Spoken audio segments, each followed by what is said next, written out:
Xin chào các bạn, chào mừng các bạn đã quay trở lại với kênh YouTube của mình ngày hôm nay. Thì hôm nay thì mình sẽ hướng dẫn cho các bạn vẽ một bức tranh công chúa đang ngồi trên một chiếc ghế, nhìn rất là hoàng gia, đúng không các bạn?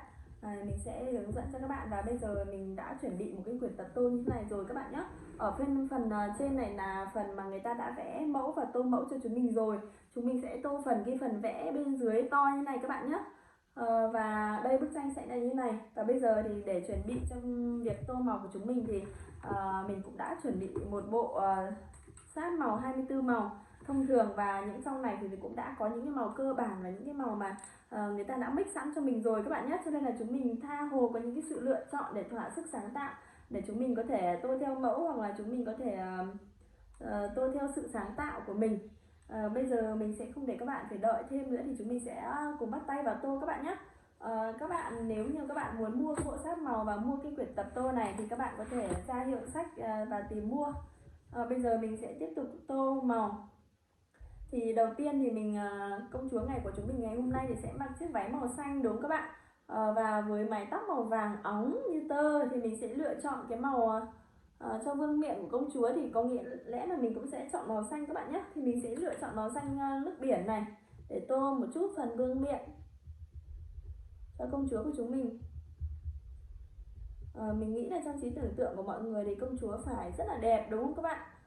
Rất là xinh đẹp, cho nên là mới được hoàng tử yêu say mê, đúng không? Và bây giờ thì mình đang hoàn thiện chiếc vương miện cho công chúa.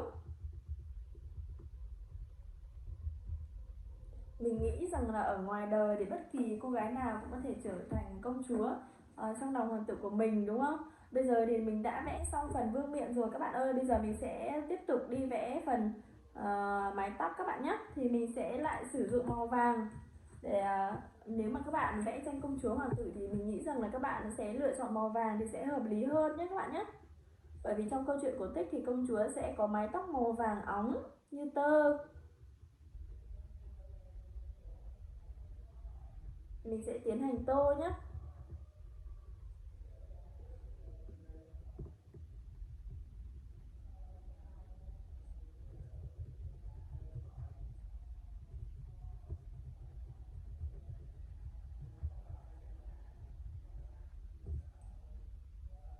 Các bạn tô nhớ nó gọn gàng và thật cẩn thận và đều tay các bạn nhé, để thì bức tranh của chúng mình sẽ đẹp hơn, và lát nữa thì chúng mình sẽ không phải sửa chữa nhiều, cho nên là mình tô cũng sẽ khá là chậm và cẩn thận. Thì mong rằng là các bạn cũng sẽ thật cẩn thận trong mọi việc, và kể cả trong việc tô này, để chúng mình có được những cái bức tranh thật là đẹp, đúng không các bạn? Công chúa của chúng mình thì mình đã vẽ xong được một phần mái tóc vàng rồi.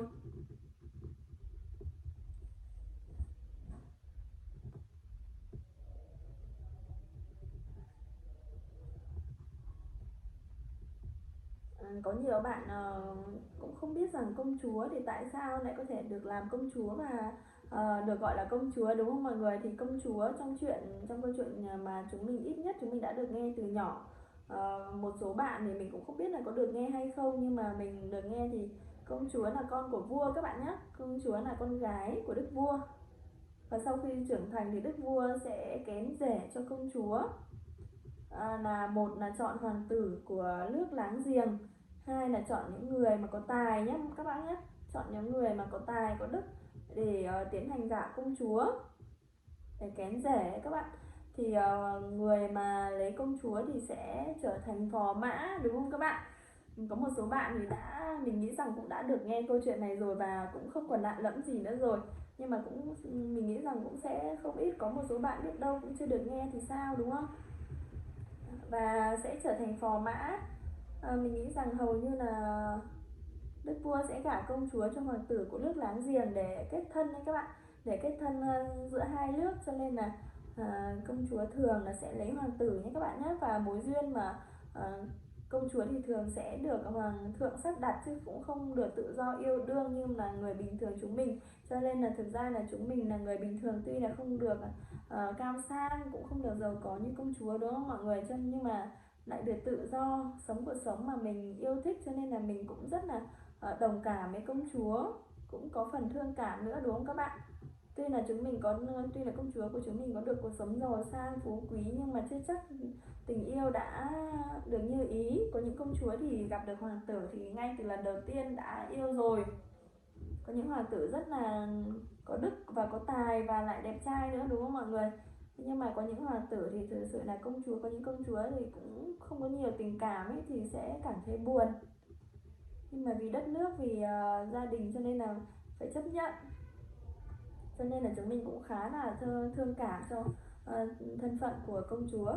Bây giờ thì mình cũng đã tô xong màu tóc rồi các bạn ơi. Mình sẽ tô một màu vàng óng đều tay nhé, để cho cái mái tóc của công chúa thật là bồng bềnh, xinh xắn, xinh gái luôn. Đây, mình cho các bạn xem này, mái tóc của công chúa rất là vàng óng nhé các bạn nhé. Bây giờ để phần tiếp theo thì mình sẽ nghĩ rằng là mình sẽ tô phần đôi môi đi các bạn ơi. Mình hoặc là màu xanh, mình sẽ lựa chọn màu xanh da trời để vẽ một phần màu mắt cho công chúa nhé các bạn nhé. Thường thì công chúa là sẽ có màu mắt xanh biếc, đúng không các bạn, rất là thu hút với làn da trắng ngần. Nhưng mà hôm nay thì mình sẽ vẽ cho công chúa làn da hơi màu hồng một chút các bạn nhé. Và mình sẽ tô cho công chúa đôi môi màu đỏ. Vẽ môi thì các bạn nên nhớ là vẽ tí một thôi, bởi vì là đôi môi nó rất là nhỏ ấy. Nếu mà mình vẽ to vẽ nhanh thì nó sẽ bị ra ngoài các bạn nhé. Đó, mình đã hoàn thiện xong phần đôi mắt và môi cho công chúa của chúng mình rồi. Bây giờ mình sẽ tiếp tục, mình sẽ vẽ phần vòng cổ đi. Vòng cổ thì mình vẫn sẽ lựa chọn màu xanh này các bạn nhé, để vẽ giống màu vương miện.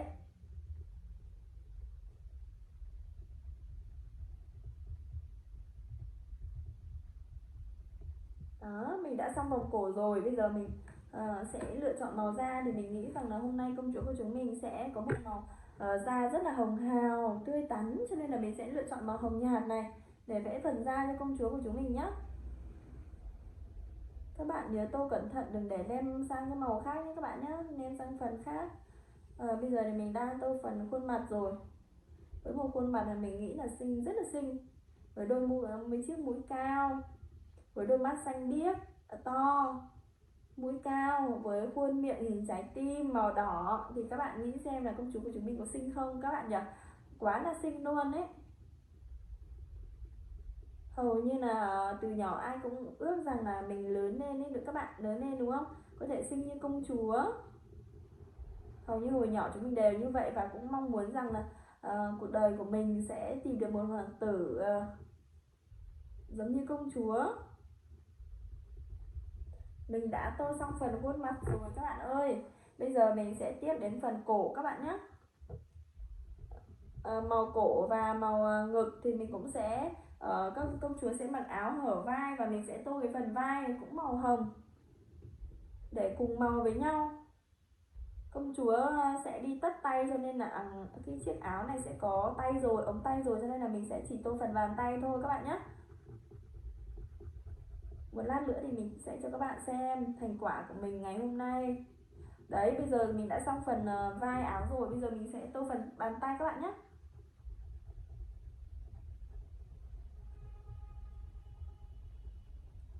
Đấy, ngón tay rất là dài luôn các bạn ơi. Ngón tay này là ngón tay sống trên nhung lụa đúng không các bạn? Cho nên ngón tay khá là dài, không như ngón tay của mình đúng không? Ngón tay của mình thì thô và cứng, như ngón tay của công chúa thì rất là dài, óng ả. Bây giờ thì mình đã xong phần làn da của công chúa rồi, thì mình tiếp đến mình sẽ quay trở về với phần áo. Thì cái phần cổ áo của công chúa thì chúng mình sẽ sử dụng ngày hôm nay, chúng mình sẽ sử dụng màu tím các bạn nhé. Đây mình sẽ lựa chọn màu tím. Trên phần của công chúa thì sẽ có phần vai áo màu tím và phần đai ở bụng màu tím, thì mình sẽ tô luôn hai phần này cùng một màu, cho nên là mình sẽ không để đến lát nữa đâu mà mình sẽ tô luôn. Lúc đầu tiên thì mình sẽ tô phần vai trước các bạn nhé. Mình sẽ tô thật chậm, thật cẩn thận thôi, để bức tranh của công chúa thật là xinh gái luôn. Bây giờ mình sẽ tô lốt phần vai áo.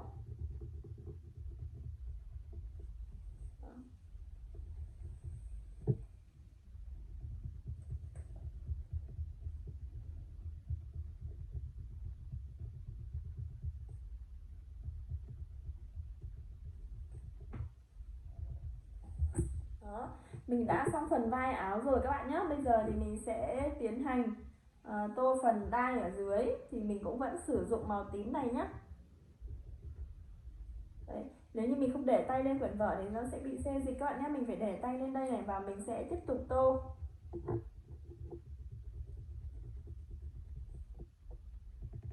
Nếu như các bạn sợ bị lem màu thì các bạn hãy vẽ cho mình phần viền trước như này. Vẽ phần viền, sau đó là chúng mình sẽ tiến hành tô vào bên trong thì nó sẽ không bị lem màu các bạn nhé.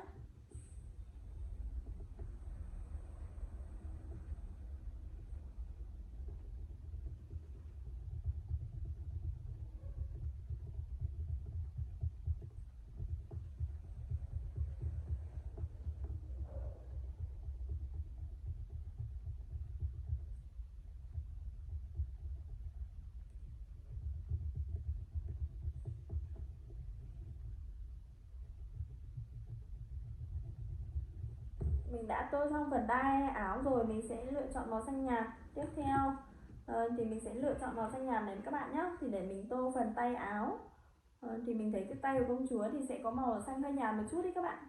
Thì mình sẽ tiến hành đi tô. Các bạn nhớ là công chúa của chúng mình, cái bộ trang phục này thì sẽ cầu kỳ hơn là cái bộ đỏ mà video trước mình đã tô các bạn nhé. Bộ này hơi cầu kỳ hơn một chút nhưng mà nhìn khá là sang chảnh đúng không mọi người? Rất là sang chảnh luôn. Với phần vai áo mà hở vai, một chiếc váy dài đang ngồi trên một chiếc ghế, mà chiếc ghế này thì mình thấy là ở trong các bộ phim cũng đã có rồi, thì trong hoàng gia thì mới có cái ghế như thế này các bạn nhé.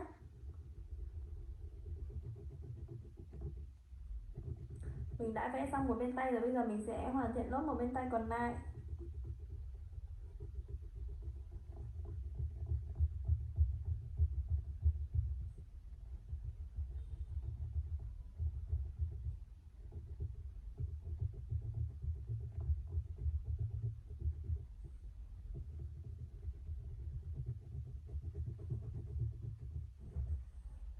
Bây giờ thì mình sẽ tiến hành tô vào áo. Ở bên trong thì mình sẽ sử dụng màu đậm hơn, mình sẽ sử dụng màu xanh nước biển nhưng màu đậm hơn các bạn nhé.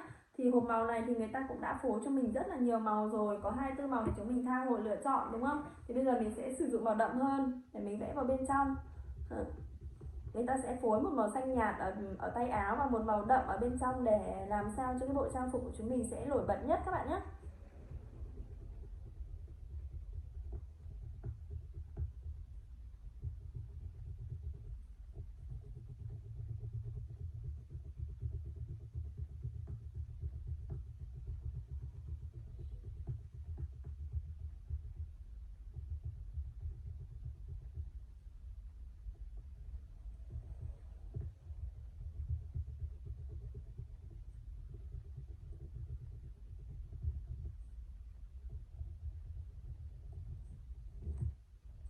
Bây giờ thì mình cũng đã xong rồi, mình sẽ tiếp tục dùng màu xanh đậm này để vẽ phần bên dưới.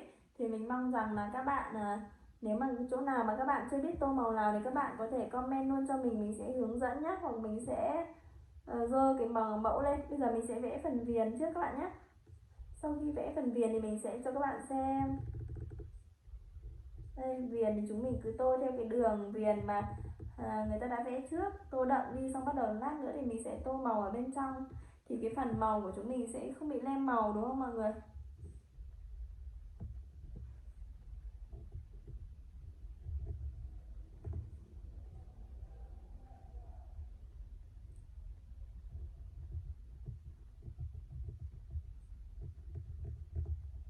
Đó. Đây mình sẽ vẽ phần viền như thế này các bạn nhé, xung quanh cái chân váy này. Và bây giờ mình sẽ tiến hành tô bên trong. Thì chúng mình cứ tô theo từng đường vân xuống các bạn nhé. Các bạn nhớ tô đều, tô thật kỹ vào, cho nên là tô chiếc váy này cũng khá lâu đấy, bởi vì là cái váy nó khá to ấy mọi người.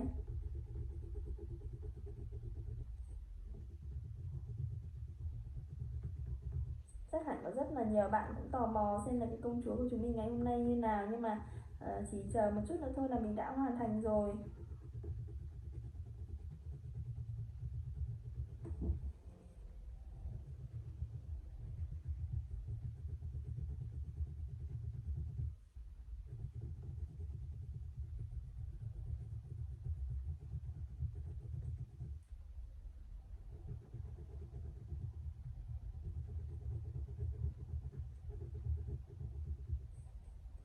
Đó, mình đã xong một đường vân rồi, bây giờ đến đường vân của váy tiếp theo các bạn nhé.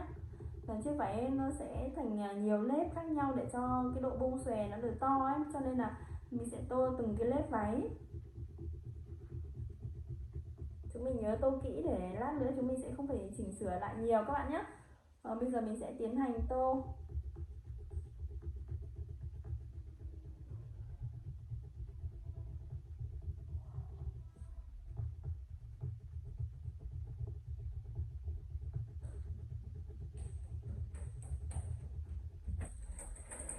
Bỏ thôi là tiến thôi con.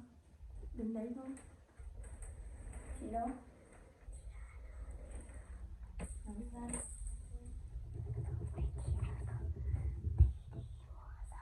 Rồi đi ra đi rồi tính cho đi. Đây nhá, các bạn nhớ tô đều tay nhé các bạn nhé. Phần đuôi áo cũng sẽ phần xanh, chúng mình chỉ phối phần màu tím ở chỗ phần cầu vai và chỗ phần eo thôi.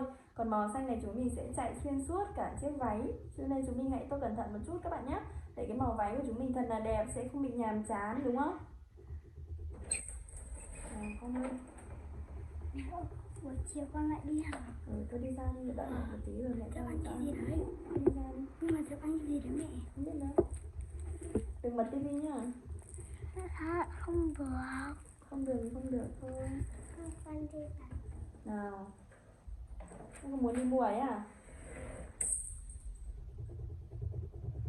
Đây các bạn ơi, các bạn tô chậm thôi nhé các bạn nhé, và tô đậm màu cho mình, thì lát nữa thì chúng mình sẽ không phải tô lần hai nữa. Cái màu xanh này nó cũng khá là đậm rồi.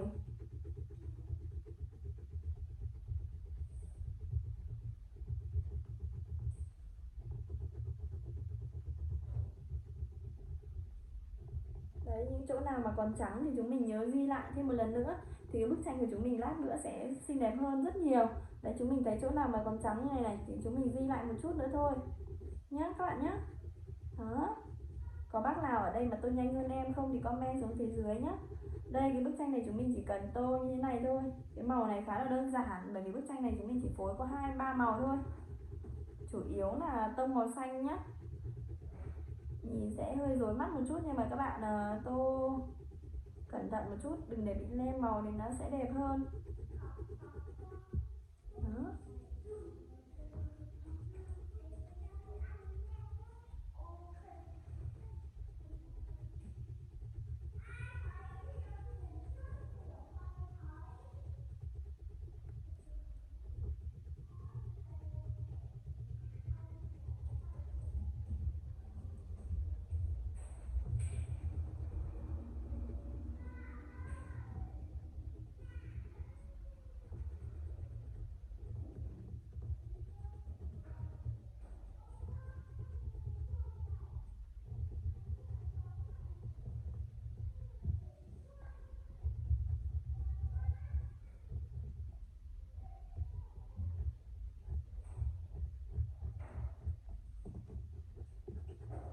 Đây mình đã hoàn thiện váy rồi, con nên mở thì mở ra hẳn lên, rồi mở thì mở ra hẳn, đừng mở ra đóng vào như thế nhá. Bây giờ mình sẽ tiếp tục để hoàn thiện phần bức tranh nữa. Các bạn hãy tô cùng mình nhé. Bức tranh này thì mình đã sắp hoàn thiện rồi, chỉ còn một chút nữa thôi là chúng mình đã hoàn thiện rồi. Đa phần là chủ yếu là sử dụng màu xanh, cho nên là khá là đơn giản đúng không mọi người? Nào.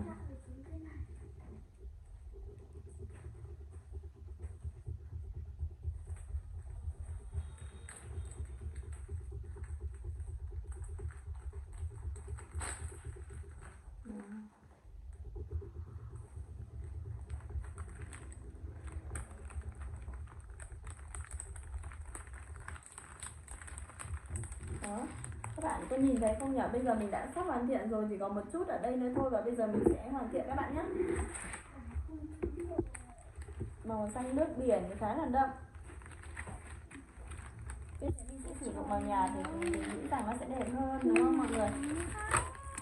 Nào.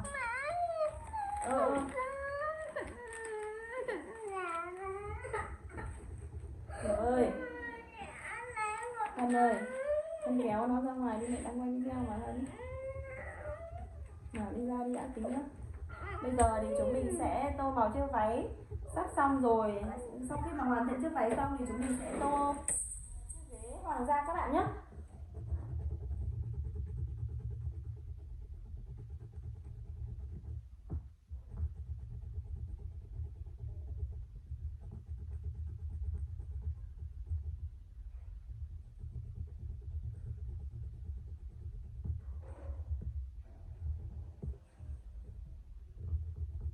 vẻ như công chúa của mình hôm nay rất là vui, chắc có lẽ là đang đợi hoàng tử đúng không mọi người?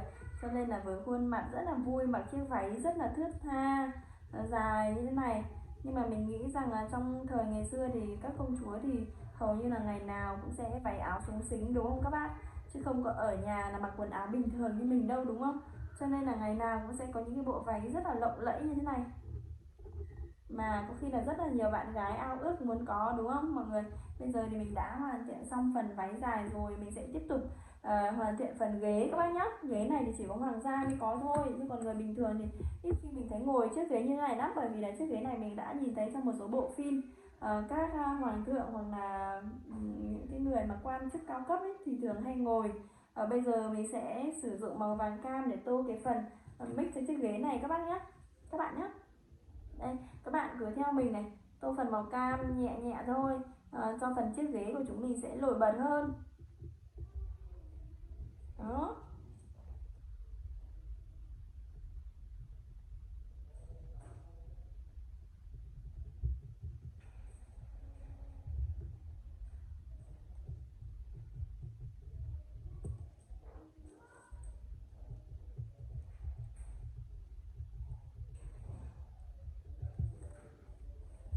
Sau khi mà chúng mình đã tô cái phần màu cam này rồi thì chúng mình sẽ tiến hành đi tô cái phần ghế các bác nhé. Thì chúng mình sẽ lựa chọn màu đen, màu nâu này đi. Mình sẽ lựa chọn màu nâu là màu gỗ để chúng mình tô cái phần ghế này nhé. Mình có thể nhẹ tay thử xem là cái màu nhẹ nó có đẹp không. Sau đó là chúng mình nếu mà không đẹp thì chúng mình hãng tô đậm tay.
Đó.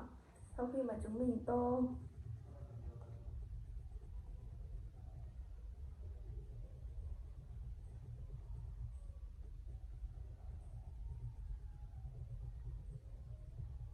đó, chúng mình đã tô phần ghế rồi thì mình nghĩ rằng cái màu màu nhàn này nó không hợp lắm ấy, bởi vì là nó có xen lẫn cả màu trắng, thì chúng mình sẽ tô đậm một chút nữa các bạn nhé. Mình sẽ tô lần 2 để cho đậm màu hơn, để chiếc ghế của chúng mình sẽ đẹp hơn.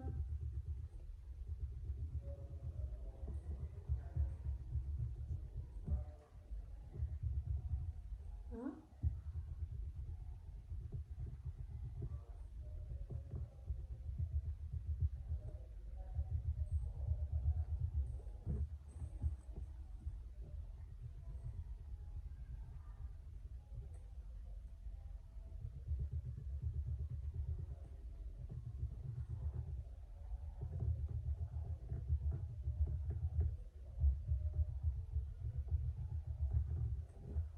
Đó, mình đã được một thanh ghế rồi. Bây giờ mình sẽ tiếp tục tô đậm các thanh còn lại để xem là chiếc ghế của chúng mình tô xong mình sẽ cho các bạn xem chiếc ghế hoàng gia như nào các bạn nhé. Chiếc ghế này không giống với chiếc ghế của hoàng thượng cao cao đâu, mà nó sẽ uốn hai đầu, một đầu cong xuống, một đầu cong lên, nhìn khá là hay đấy. Bây giờ mình đã xong một chút rồi, còn mấy phần nữa thôi.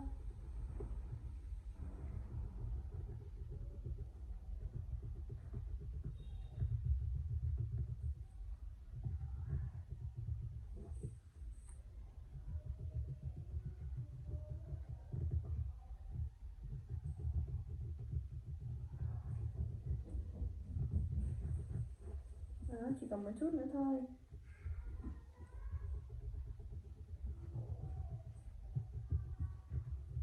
nếu bạn nào mà chưa có quyển tập tô mà công chúa hoàng tử thì chúng mình có thể ra hiệu sách các bạn nhé, tìm mua những cái quyển mà tập tô có tựa đề là công chúa hoàng tử. Thì chúng mình đây này, mình sẽ cho các bạn xem tô màu công chúa, tô màu công chúa nhé các bạn nhé, dành cho trẻ từ 3 đến 6 tuổi. Thì mình sẽ tô cho các bạn xem để các bạn có thể hướng dẫn các em bé nhà mình có thể tô theo các bạn nhé. Đây mình đã sắp xong rồi, các bạn chờ chút nhé. Chúng mình tô làm sao mà thật là đều màu.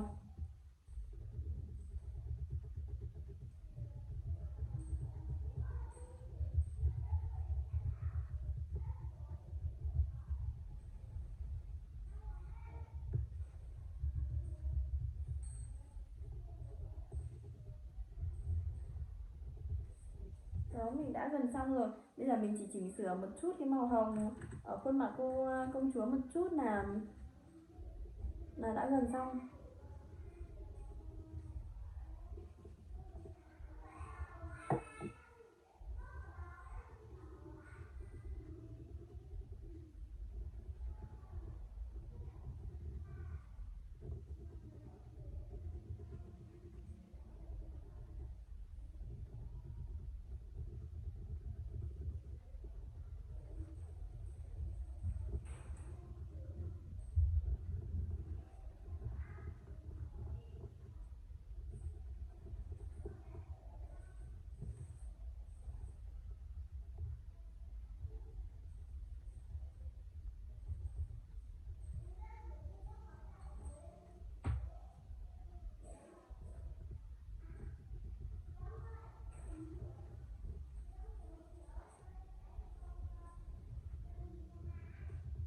Mình sẽ tô một chút phần cổ và phần vai lại một chút nhé các bạn nhé. Và phần tay này cũng chưa được đều cho lắm thì mình sẽ tô lại. Sau khi mà chúng mình đã hoàn thiện phần tranh vẽ của chúng mình rồi thì các bạn nhớ là các bạn phải xem lại bức tranh của chúng mình một lần nữa. Và có phần nào mà chưa được hoàn thiện thì các bạn hãy lấy bút ra và tô thêm để cho mà cái phần này của chúng mình hoàn thiện thêm các bạn nhé. Bởi vì trong quá trình tô thì có thể là chúng mình tô vội, nó sẽ có sự sai sót, cho nên là chúng mình cho dù có giỏi đến đâu rồi, cho dù chúng mình có tô được rất lâu rồi và rất là nhiều bức tranh rất là đẹp rồi, đúng không các bạn, thì chúng mình vẫn phải cẩn thận một chút nhé các bạn nhé. Làm bất kỳ việc gì thì mình nghĩ rằng chúng ta cũng sẽ nên cẩn thận thì sẽ phòng được những cái trường hợp mà đôi khi chúng ta bị sơ suất ấy. Đó, mình đã tô gần xong rồi, chỉ còn một chút phần này nữa là tay nữa là xong rồi. Vì trong quá trình mình tô tay thì mình cũng vẽ khá là đậm rồi, nhưng mà có những chỗ mà nó vẫn còn hơi trắng trắng ấy, nó bị sót một chút cho nên là nó chưa được đều lắm ấy. Thì các bạn tô lại một chút nữa là đã hoàn hảo lắm rồi. Thì đây mình sẽ sử dụng một chút nữa, mình sẽ sử dụng màu xanh này để tô, mình mix thêm một chút lên cái chiếc váy này để những cái chỗ màu kia sẽ được đều hơn các bạn nhé. Chiếc váy của mình trông nhìn cũng hay hơn. Mình có thể mix màu nhé các bạn nhé, để chiếc váy của chúng mình nhìn lạ và độc đáo hơn. Không nhất thiết là các bạn phải vẽ theo mẫu đâu, cho nên là mình dơ mẫu để cho những bạn nào mà chưa có ý tưởng gì mới thì chúng mình có thể vẽ theo mẫu. Và nếu mà các bạn đã có ý tưởng táo bạo cho chiếc váy của công chúa rồi thì các bạn có thể tô màu theo ý tưởng các bạn nhé. Và mình cũng đã gần vẽ xong rồi các bạn ơi, chỉ còn một chút nữa thôi. Các bạn hãy đợi mình để cùng ngắm nhìn chiếc váy công chúa mà mình đã tô từ nãy đến giờ nhé. Mình sẽ vẽ lốt cái đường viền này thôi.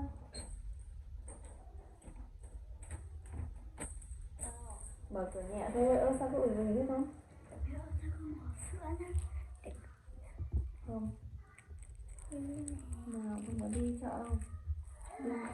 Đi ra thì không cần phải đóng cửa đâu, để nhẹ nhàng, hoặc là đóng nhẹ nhàng, xếp nhẹ nhàng thôi, chứ đừng có bầm thế. Con uống đây.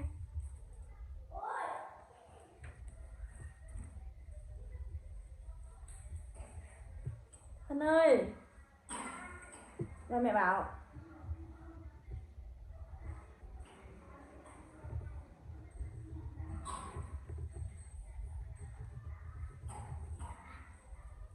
Đóng cửa nhẹ nhàng vào. Và mình cũng đã hoàn thiện xong rồi các bạn ơi. Video clip của mình đến đây cũng đã hết rồi. Mình sẽ cho các bạn xem một chút rồi chúng mình sẽ cùng chào tạm biệt nhau các bạn nhé. Đây là bức tranh mà mình đã hoàn thiện nãy sự đến giờ đây.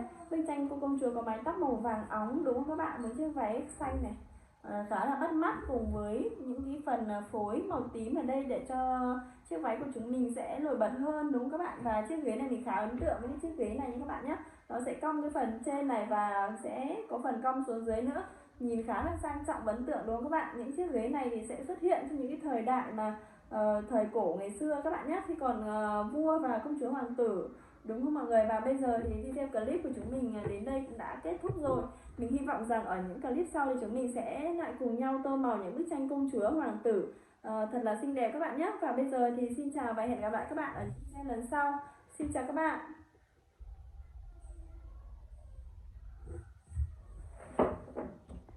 Pháo hoa các bạn nhé. Và đây thì để hoàn thiện bức tranh này thì mình cũng đã chuẩn bị một cái quyển vở tập tô như này các bạn ơi. Các bạn có thể tìm thấy ở các hiệu sách gần nhất. Và để hoàn thiện bức tranh tô màu này thì mình cũng đã chuẩn bị một hộp sáp màu 24 màu, sẽ bao gồm những cái màu thông thường nhất và những cái màu mà đã mix sẵn rồi như các bạn nhé. Ví dụ như màu xanh này thì sẽ có màu xanh nhạt này, màu xanh hơi đậm hơn một chút và màu xanh hơi đậm hơn một chút nữa các bạn nhé. Ví dụ như này. Cho nên là các bạn muốn tô màu này các bạn hãy tìm mua những cái bộ sáp màu này ở hiệu sách. Đây nó sẽ mix cho mình 3 màu xanh lá cây như này các bạn nhé. Cho nên là chúng ta tha hồ thỏa sức để mà mình vẽ những cái màu sắc khác nhau.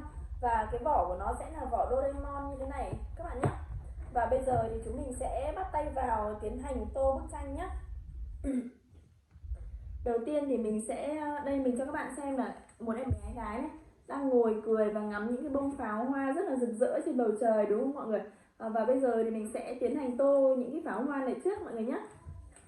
Pháo hoa của chúng mình ngày hôm nay sẽ pha trộn giữa màu xanh này, màu đỏ và màu vàng. Thì mình sẽ vẽ những cái hình ngôi sao mà pháo hoa tỏa ra màu đỏ các bạn nhé.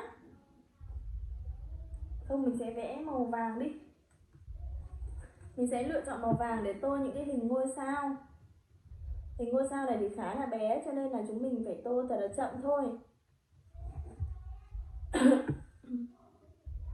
Các bạn nhớ tô chậm thôi nhé các bạn nhé, bởi vì là hình ngôi sao thì bé mà cái bút sáp màu của mình thì nó lại to cái đầu ấy, cho nên là các bạn nhớ là tô nhỏ nhẹ ở phần bên trong thôi thì sẽ không bị nhòe ra bên ngoài các bạn nhé.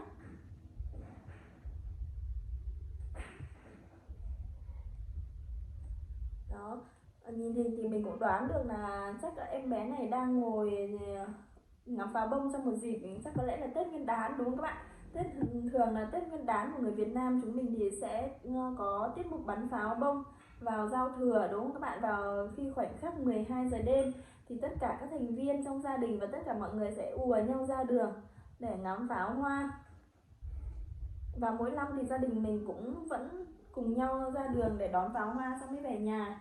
Đây các bạn ơi, mình đã vẽ xong phần màu vàng ngôi sao rồi. Tiếp đến thì mình sẽ lựa chọn màu đỏ các bạn nhé. Mình sẽ sử dụng màu đỏ để vẽ những cái chấm tròn của pháo bông các bạn nhé. Các bạn có thể vẽ theo mình hoặc các bạn có thể vẽ những màu mà các bạn cảm thấy yêu thích, bởi vì là pháo hoa thì cũng có thể là có rất là nhiều màu đúng không các bạn.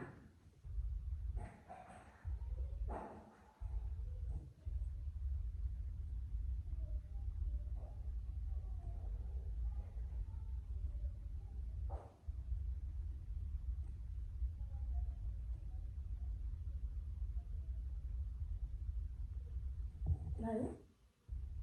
Và sau khi đã hoàn thiện phần pháo bông rồi, mình sẽ hoàn thiện phần mà đường pháo bông bắn lên các bạn nhé.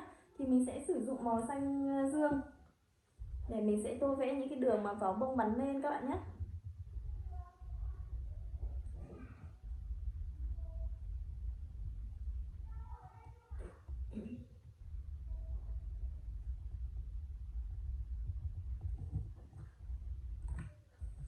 Một bên thì mình sẽ sử dụng màu vàng.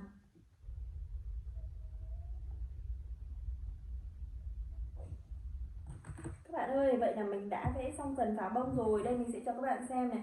Phần pháo hoa rất là rực rỡ đúng không các bạn? Chào đón một năm mới mang nhiều may mắn đến cho mọi người. Và bây giờ thì mình sẽ vẽ phần tiến hành tô màu phần em bé nhé các bạn nhé.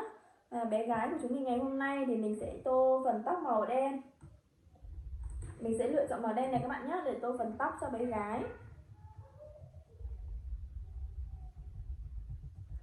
Nếu mà chúng mình có thích thì chúng mình có thể lựa chọn màu vàng hoặc màu đỏ để tô phần tóc cũng được. Bởi vì là khi mà các bạn nữ đã lớn rồi thì các bạn cũng có quyền để các bạn nhuộm cho mình những cái mái tóc mà nó rực rỡ hơn là màu đen truyền thống, đúng không các bạn?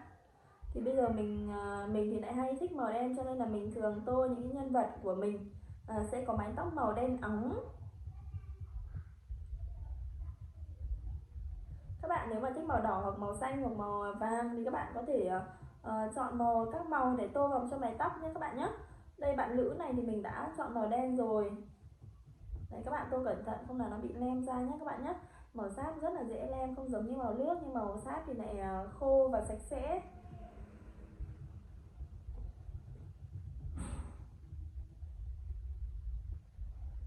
Vậy là mình đã tô xong rồi các bạn ơi. Vậy là mình đã tô xong rồi. Mình đã tô xong phần tóc rồi các bạn nhé. Phần đôi môi cho bạn nữ này thì mình sẽ lựa chọn màu đỏ. Các bạn nhé. Ngày Tết thì sẽ rực rỡ một chút, đúng không các bạn?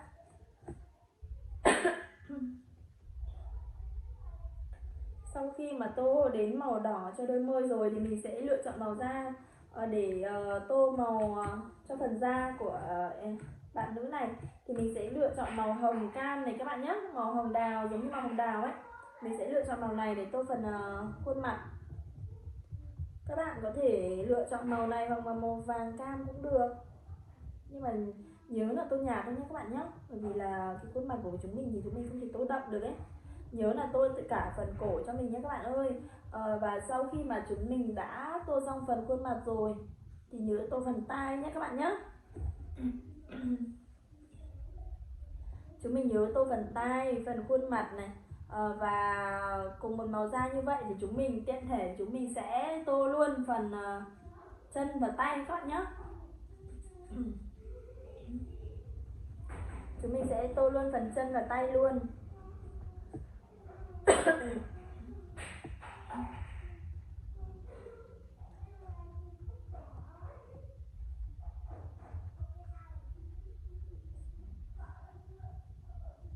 Mình đã tô xong phần tay rồi, bây giờ mình sẽ tô phần chân các bạn nhé. Phần chân của em bé thì của bạn nữ này thì đang ngồi khoanh chân, ngắm pháo bông rất là vui vẻ, đúng không các bạn?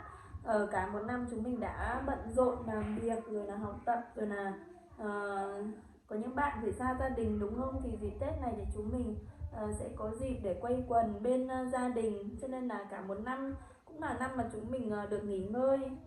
Những thời điểm mà chúng mình được nghỉ ngơi thảnh thơi sau những ngày làm việc và những ngày tháng vất vả làm việc, đúng không các bạn? Thì mình được trở về nhà nghỉ ngơi và ngắm nhìn những bông pháo hoa rất là rực rỡ trên bầu trời. Bây giờ thì mình cũng đã tô xong phần màu da cho khuôn mặt và tay chân rồi, thì mình sẽ sử dụng màu xanh nước biển các bạn nhé. Mình sẽ sử dụng màu xanh nước biển để tô áo cho bạn nữ của chúng mình nhé. Để tô áo thì chúng mình cũng sẽ tô phần viền đi, để cho cái màu nó không bị lem các bạn nhé. Tô phần viền trước đi.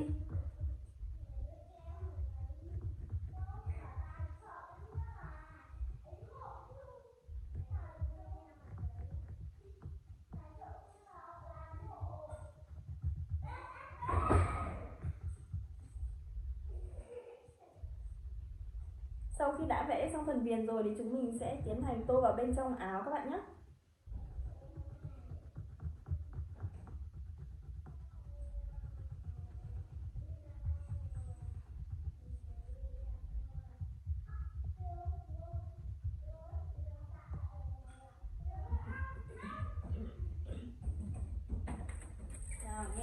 Nhẹ thôi, mở cửa nhẹ thôi.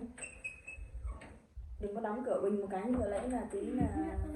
Bên ngoài có ong. Hả? Rồi cứ đi ra đi, mẹ đang làm việc đó, đi ra đi. Thế các bạn hãy tô đều màu để cho cái phần của mình nó sẽ không bị loang lổ và không bị nhòe màu các bạn nhé. Chúng mình hãy tô thật là đều màu, và chúng mình màu sáp thì chúng mình có thể di đi di lại 1-2 lần để cho cái màu nó được đậm hơn. Mình ấn tay mạnh một chút thì cái màu nó sẽ đậm hơn các bạn nhé. Nếu mà mình tô nhạt, tô nhẹ tay quá thì cái màu nó sẽ rất là nhạt. và màu của chúng mình sẽ không được nổi bật ấy, cho nên chúng mình nhớ ấn tay xuống đậm một chút này, sau đó chúng mình di đi di lại như thế này đó, không bỏ sót chỗ nào thì cái màu của chúng mình sẽ rất là đẹp, không thua kém gì màu sơn dầu các bạn nhé.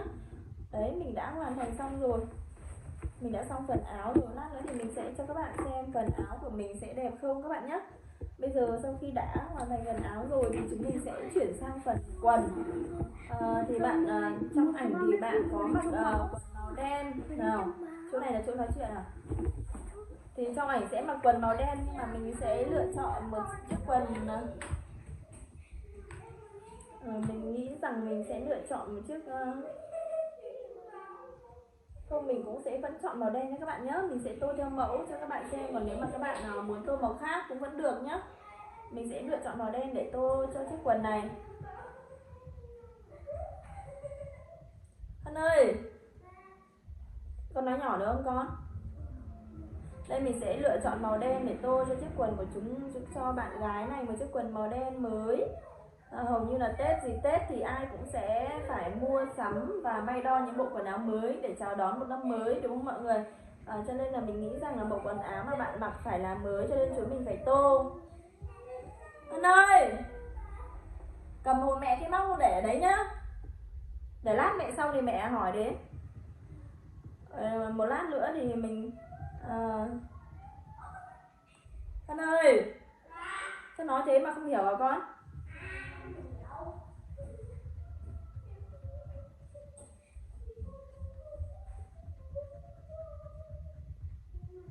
Mình sẽ tô thật là đậm màu một chút, nhìn do mới, bởi vì là quần áo thì chắc chắn là năm mới sẽ có những bộ quần áo rất là mới, rất là đẹp, đúng không các bạn?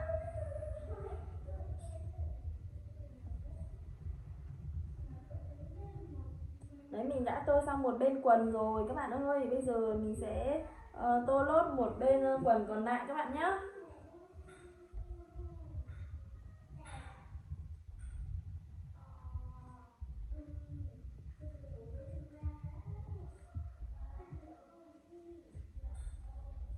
Thường ở quê thì sẽ mặc rất là đơn giản, đúng không các bạn? Những bạn thành phố thì mình nghĩ rằng sẽ mặc áo dài, quần váy áo sẽ xúng xính hơn.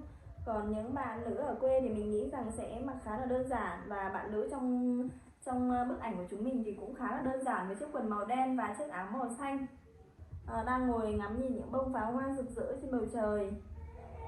Và mình đã tô gần xong rồi các bạn ơi, mình đã tô gần xong rồi các bạn nhé.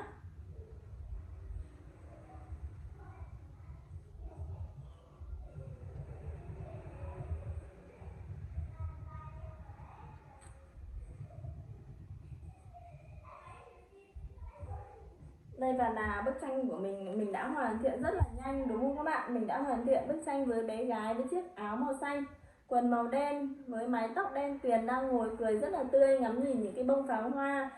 Và bây giờ thì mình cũng đã hoàn tất bức tranh đáng yêu này rồi, thì mình sẽ tiếp tục hoàn tất bức tranh mà hôm trước mà chúng mình đã vẽ dở các bạn nhé. Thì trong video ngày hôm nay thì các bạn hãy cùng mình hoàn tất lốt bức tranh mà ngày hôm trước mà chúng mình đã bỏ dở, đó là bức tranh mà một em bé đang nhận lì xì của người bà, đúng không các bạn? Đây, một người bà đang đưa lì xì cho em bé và em bé đang cúi mình có vẻ là cảm ơn bà đã cho em bé lì xì này, đúng không các bạn? Và bây giờ thì chúng mình sẽ đi vào hoàn tất các bạn nhé. Đầu tiên thì mình sẽ vẽ bức tranh của người bà là mái tóc màu xám các bạn nhé.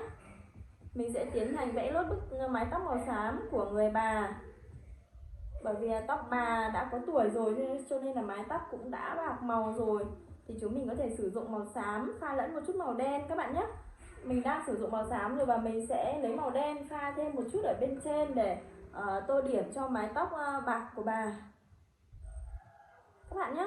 Các bạn hoàn toàn có thể pha màu như vậy, bởi vì người bà thì đã có tuổi rồi và cũng đã có rất là nhiều tóc bạc rồi, thì chúng mình có thể sử dụng màu đen như thế này để pha lên trên cái mái tóc mà tóc bạc trắng các bạn nhé.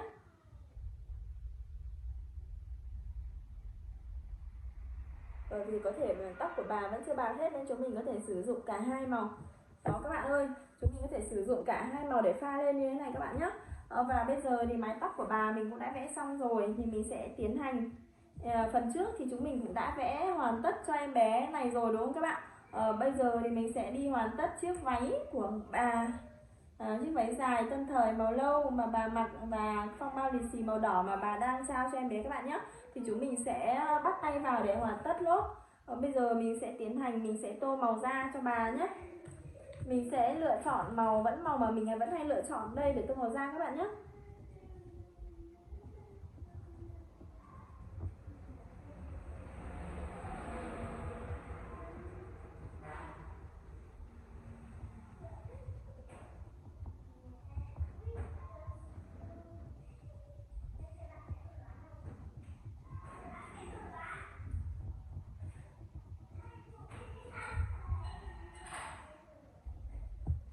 Bà có một khuôn mặt rất là phúc hậu và rất là tươi đúng không mọi người? Khuôn mặt của bà tuy là bà đã cao tuổi rồi nhưng khuôn mặt vẫn có nụ cười rất là rạng rỡ và rất là tươi. Khuôn mặt như vậy thì người ta thường gọi là khuôn mặt phúc hậu đúng không mọi người? Và bây giờ thì mình đã vẽ xong khuôn mặt cho bà rồi, mình sẽ tiến hành vẽ đôi tay nhé các bạn nhé. Mình sẽ tô màu đôi tay để cùng màu với khuôn mặt, cùng màu da đấy các bạn đúng không? Bây giờ đã xong hết rồi. Mình sẽ tô màu chiếc phong bao lì xì, thì trên chiếc phong bao lì xì sẽ có một cái tem dán màu vàng. Mình sẽ tiến hành tô cái tem dán trước. Sau khi mà tô tem dán xong như này rồi, mình sẽ tiến hành mình sẽ lấy màu đỏ để tô phong bao. Tại sao những cái phong bao lì xì là thường có màu đỏ? Bởi vì là màu đỏ sẽ tượng trưng cho sự may mắn đầu năm các bạn nhé. Màu đỏ hoặc là vàng thì sẽ tượng trưng cho một năm đầy may mắn tài lộc đúng không các bạn? Cho nên là những cái phong bao này sẽ có mà tùy theo mà bà sẽ có thể là sẽ bỏ lì xì, bỏ tiền hoặc là bỏ món quà nào đó vào những phong bao lì xì này để tặng cho những người em bé yêu dấu của bà đúng không? Bây giờ thì mình đã tô hết xong 2 phong bao lì xì rồi, và mình sẽ lựa chọn màu lâu các bạn nhé, để mình tô áo dài cho bà. Bà bằng một chiếc tân thời rất là đẹp đúng không các bạn? Nhưng mà vì bà đã cao tuổi rồi cho nên là bà lựa chọn màu lâu để mặc. Mình sẽ tiến hành vẽ phần viền trước. Sau khi mà chúng mình đã vẽ phần viền rồi thì chúng mình sẽ tiến hành vẽ bên trong. Nhớ là vẽ phần viền phải thật cẩn thận các bạn nhé, bởi vì là cái phần viền mà nó đã bị lem ra rồi thì không có cách nào có thể vẽ cho nó vào trong được đâu các bạn nhé.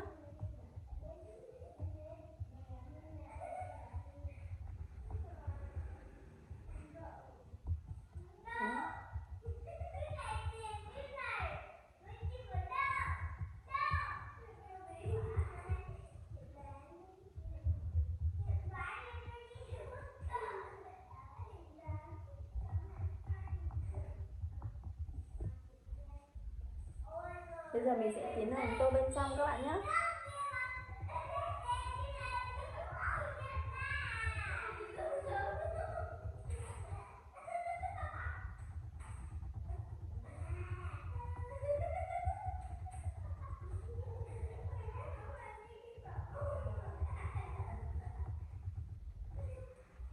Con ơi, thế hai đứa đã ăn xong chưa? Mẹ chuẩn bị ra đấy nhá.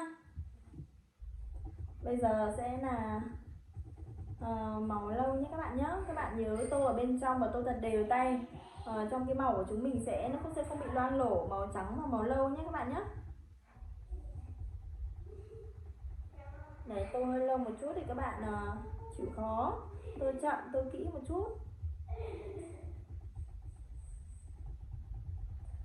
Sau khi mà hoàn thiện bức tranh này rồi thì chúng mình có thể mang về để tặng cho người bà yêu quý của chúng mình. Thì mình nghĩ rằng là bà cũng sẽ rất là vui, vì chúng mình đã nhớ tới bà và hoàn thiện bức tranh mà bà đã mỗi năm. Thì mình nghĩ rằng bà cũng sẽ tặng lì xì cho các cháu đúng không? Cho nên là mình nghĩ rằng khi mà các bạn tặng bức tranh này cho bà thì mình nghĩ rằng bà đã rất cảm động. Thì các bạn có thể mang về tặng người thân của mình, hoặc các bạn có thể đóng khung và treo ở trong nhà nhé các bạn nhé.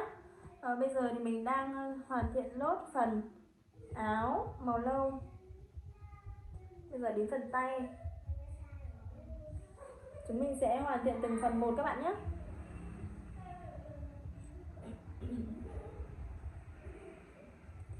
bình thường thì nếu mà chúng mình mặc màu lâu thì nó sẽ hơi già đúng không các bạn, nó sẽ hơi già.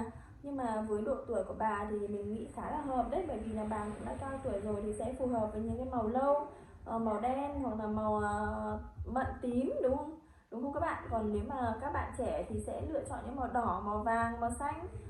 Còn bà thì mặc màu lâu này nhìn rất là sang trọng. Thì mình đã tô gần xong chiếc áo màu lâu cho bà rồi, thì lát nữa thì mình sẽ cho các bạn xem rằng là bà mặc màu lâu liệu có hợp không các bạn nhé.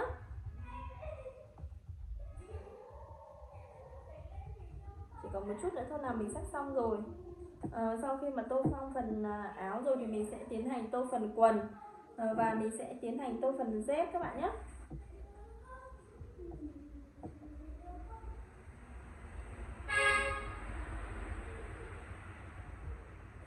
Chúng mình tô cẩn thận và một chút, xong là nếu mà chúng mình đã tô xong rồi thì các bạn hãy xem lại một lượt, và nếu có chỗ nào mà chưa được ưng ý thì chúng mình hãy nhớ là sửa lại, tô luôn màu vào cho cái phần màu của chúng mình nó được kín các bạn nhé, và bức tranh nó sẽ hoàn hảo hơn.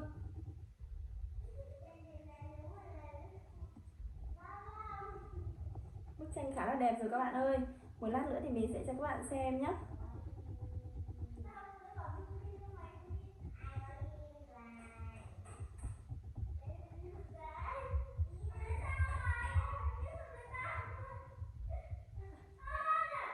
Thân ơi, sao để mẹ phải nói nhiều thế?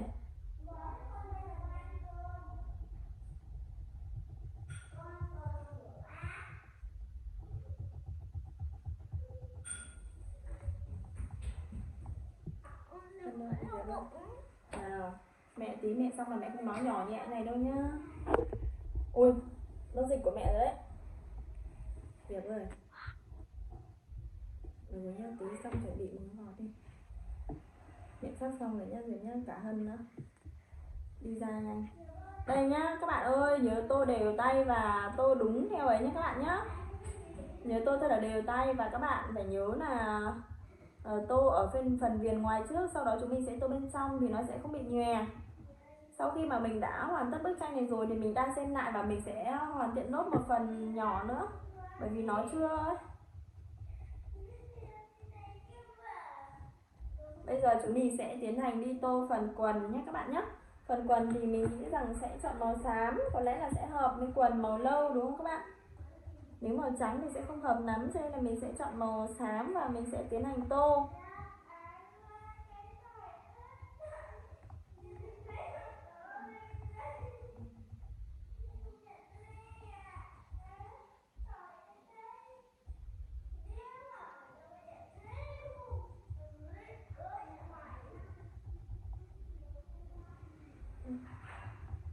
Đã sắp hoàn thiện rồi, chỉ còn một chút nữa thôi là chúng mình đã hoàn thiện xong bức tranh này rồi.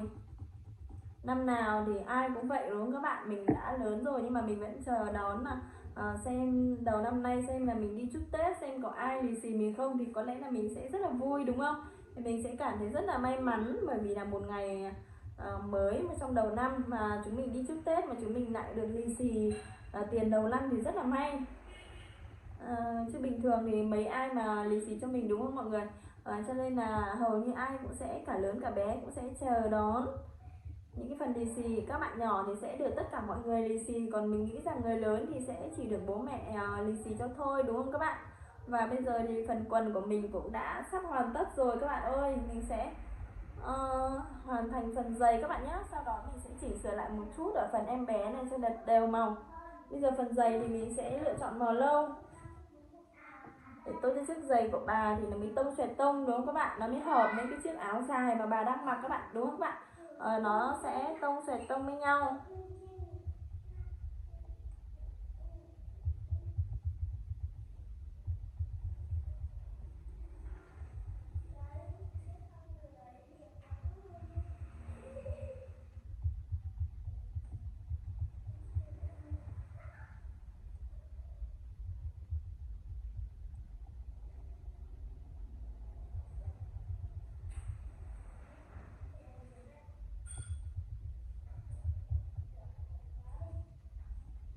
Bây giờ thì mình đã vẽ xong phần giày rồi, người bà của mình đã rất là sang trọng và quý phái rồi. Bây giờ mình sẽ chỉnh sửa một chút ở phần em bé mà hôm trước mình chưa được hoàn thiện cho lắm các bạn nhé.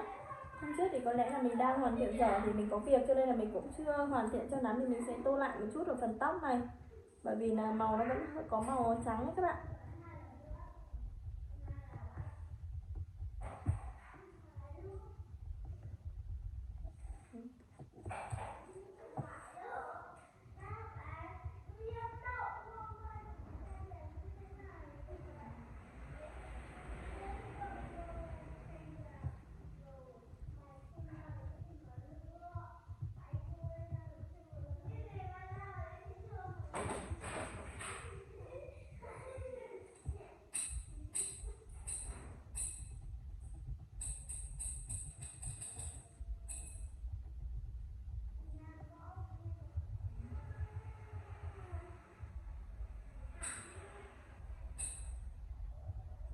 Đó, mình đã hoàn thiện xong phần tóc cho bé trai rồi, rất là mượt và đen đúng không các bạn?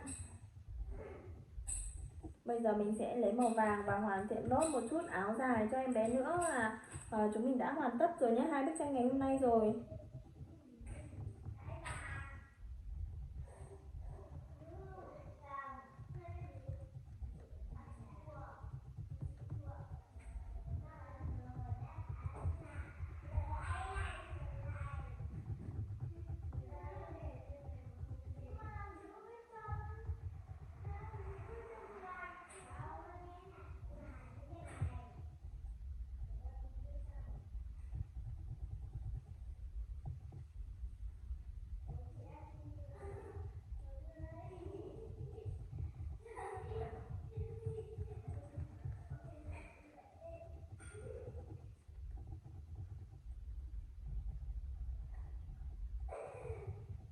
Đó, chúng mình hãy vẽ làm sao mà cái màu sáp nó nhạt nhưng mà chúng mình vẽ thật đậm vào, mình ấn mạnh một chút thì cái màu sáp của mình nó sẽ đẹp hơn rất là nhiều các bạn nhé. Bây giờ thì mình cũng đã hoàn thiện xong bức tranh này rồi các bạn ơi. Đó, mình cũng đã hoàn thiện xong bức tranh này rồi, và mình sẽ dở lại bức tranh này một chút các bạn nhé. Mình sẽ hoàn thiện nốt bức tranh còn lại một chút. Đây là vừa ở cái bức tranh pháo hoa thì cái em bé này mình thấy cái màu áo nó chưa được đều màu ấy các bạn. Cái màu áo xanh nó vẫn chưa được đều thì mình sẽ tô thêm một chút nữa, và lát nữa thì mình sẽ cho các bạn xem 2 bức tranh của chúng mình sẽ như thế nào các bạn nhé. Xem là có ưng bức nào không. Hoặc là nếu các bạn mà thấy mình tô chữ bức nào mà chưa được hợp lý thì các bạn có thể comment xuống phía dưới video cho mình nhé.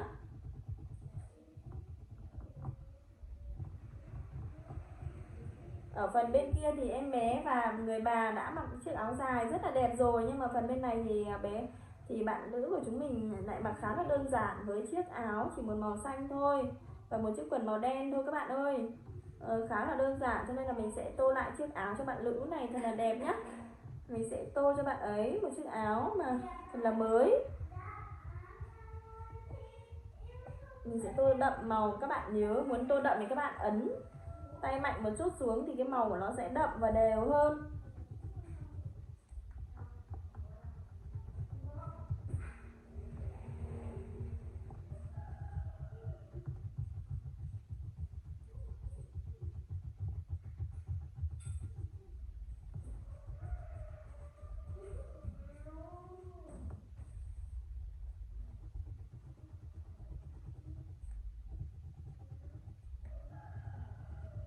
Đó, bây giờ thì mình đã tô xong rồi, rất là đẹp rồi các bạn ơi. Chỉ có màu quần đen là hơi nhem nhuốc một chút thôi, thì mình sẽ chỉnh sửa lại một chút nữa thôi thì là mình sẽ hoàn thiện các bạn nhé. Đây.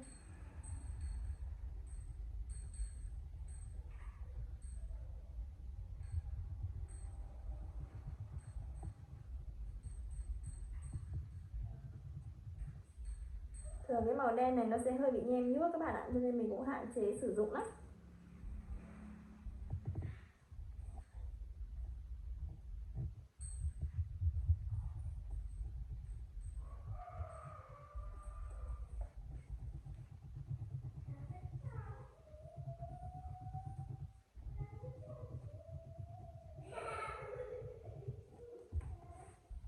Con ơi, con để sẵn 2 cái vọt nhá. Đây, và sau khi chúng mình đã vẽ xong mái tóc này rồi các bạn ơi, là chúng mình cũng đã gần hoàn tất rồi, nhưng mà mình sẽ cho một chút màu vàng vàng ở chỗ dây buộc tóc của cô bé, một chút cho nổi các bạn nhé. Đó, bởi vì Tết mà cho nên là cho rực rỡ một chút đúng không các bạn. Và em bé của chúng mình thì mình sẽ chỉnh sửa một chút ở cái phần này đã, xong mình sẽ cho các bạn xem bức tranh ngay bây giờ nhá.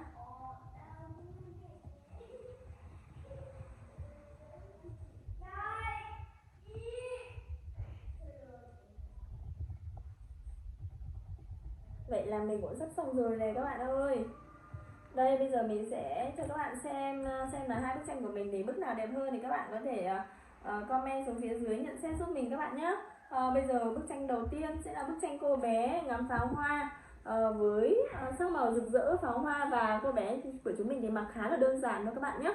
Sẽ mặc một chiếc áo màu xanh thì mình đã tô cho thật đậm màu, nhìn cho cái áo của cô bé sẽ mới hơn, và chiếc quần màu đen giản dị đúng không các bạn. Mình thấy khá giản dị nên là mình đã định thay màu khác vào chiếc quần này rồi, nhưng mà mình nghĩ rằng là mình sẽ tô theo mẫu để xem là màu sắc nó có hài hòa không ấy. Và mình cũng đã hoàn thiện bức tranh này rất là đẹp rồi đúng không. Và bức tranh thứ hai mà mình đã hoàn thiện trong video clip này là một bức tranh mà mình đã vẽ dở lần trước, và mình cũng đã vẽ rồi. Một người bà đang lì xì cho cháu. Người bà này thì có mái tóc màu trắng, nhưng mà mình cũng đã điểm thêm một số sợi màu đen vào, thì là có gọi là mái tóc bằng hoa dâm đúng không các bạn, thì đã điểm thêm một số sợi màu đen. Và người bà đã mặc một chiếc váy tân thời màu lâu rất là sang trọng, đã lì xì cho một bé trai, theo trong hình là một bé trai nhé các bạn nhé, với chiếc tà áo màu vàng. Bức tranh này thì khá là ý nghĩa, và nếu bạn nào muốn sở hữu bức tranh này hoặc là muốn lấy về để treo thì các bạn có thể inbox hoặc comment xuống phía dưới cho mình, thì mình sẽ tặng cho các bạn nhé. Và video clip của mình đến đây thì cũng đã kết thúc rồi. Thì mình mong rằng những cái video clip sau thì chúng mình sẽ cùng đồng hành để tô tiếp những cái bức tranh đẹp hơn nữa nhé. Xin chào và hẹn gặp lại các bạn ở những video lần sau. Xin chào tạm biệt.